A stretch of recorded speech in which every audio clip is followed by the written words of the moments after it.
बिस्मिल्लाहिर्रहमानिर्रहीम।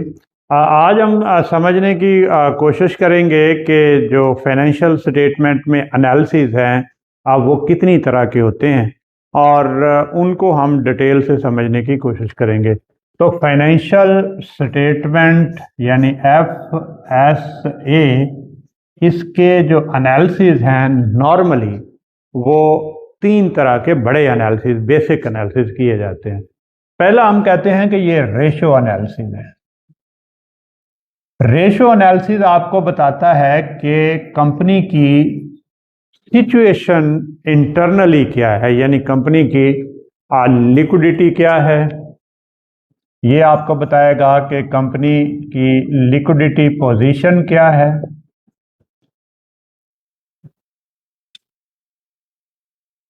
दूसरा ये आपको बताएगा कि जो कंपनी है उसकी एक्टिविटी क्या है,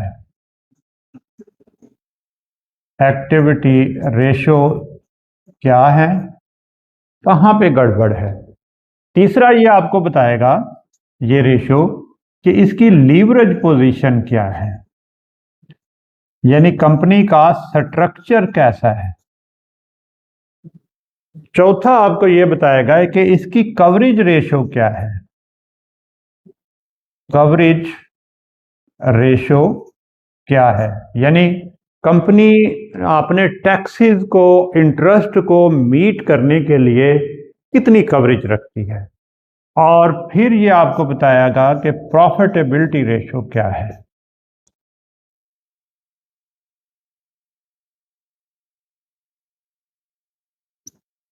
ये आपके सामने रेशो एनालिसिस, यानी कि रेशो एनालिसिस पहले ये बताता है कि लिक्विडिटी कैसी है।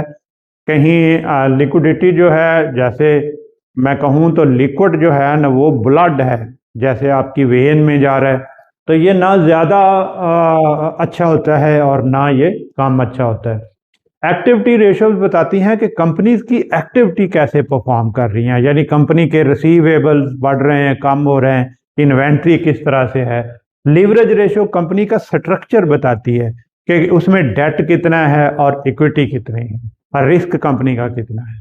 कवरेज रेशो आपको बताती है कि कंपनी कितने पैसे कमा रही है पे करने के लिए, और पे आपने क्या करना है, टैक्स पे करना है और उसमें आपने इंटरेस्ट पे करना है, तो वो पे करने के लिए आप कमा क्या रहे हैं।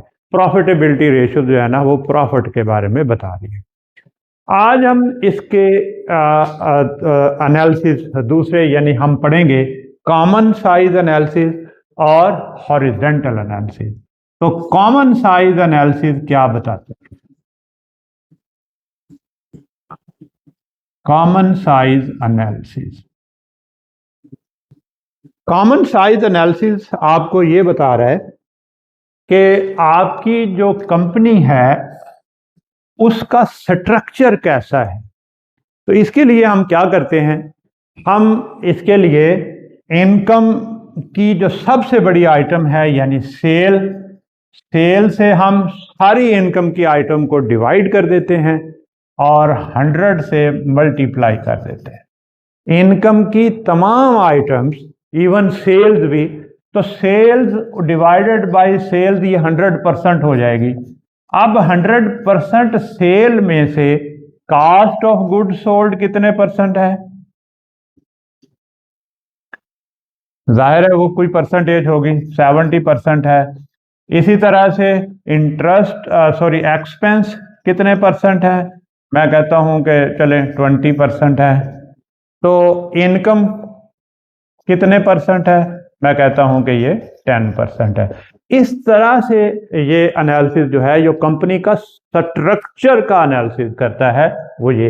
अब इसी तरह से जो आपकी बैलेंस शीट होती है, बैलेंस शीट को हम क्या करते हैं, बैलेंस शीट के जो सबसे बड़ी आइटम है वो है टोटल एसेट्स। तो टोटल एसेट्स जो हैं उससे हम सभी आइटम्स को डिवाइड कर देते हैं।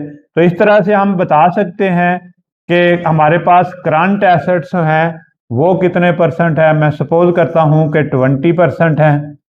फिक्स एसेट जो हैं वो कितने परसेंट है, वो 80% है। तो एसेट हमारे पास 100% हो गए।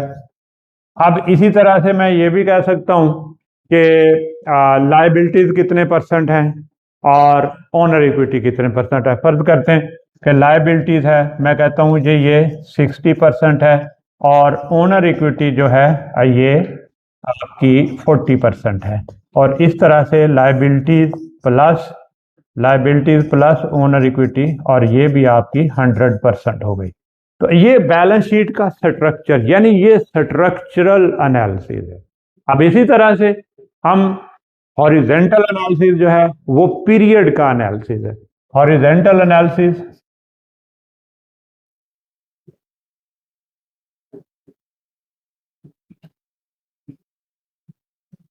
इसको हम ट्रेंड एनालिसिस भी कहते हैं। ट्रेंड एनालिसिस, ये ट्रेंड भी आपको बता रहा है। तो ये क्या होता है, एक पीरियड को हम दूसरे पीरियड से कंपेयर करते हैं, फिर तीसरे पीरियड से, फिर चौथे पीरियड से।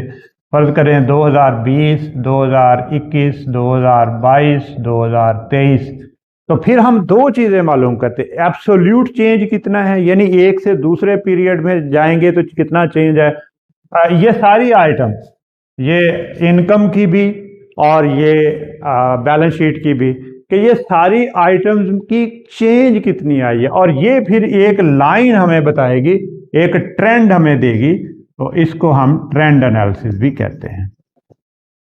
अब इस सारे को हम वर्टिकल एनालिसिस भी कहते हैं, क्योंकि ये देखें ये सारा एक वर्टिकल फिगर बन गई।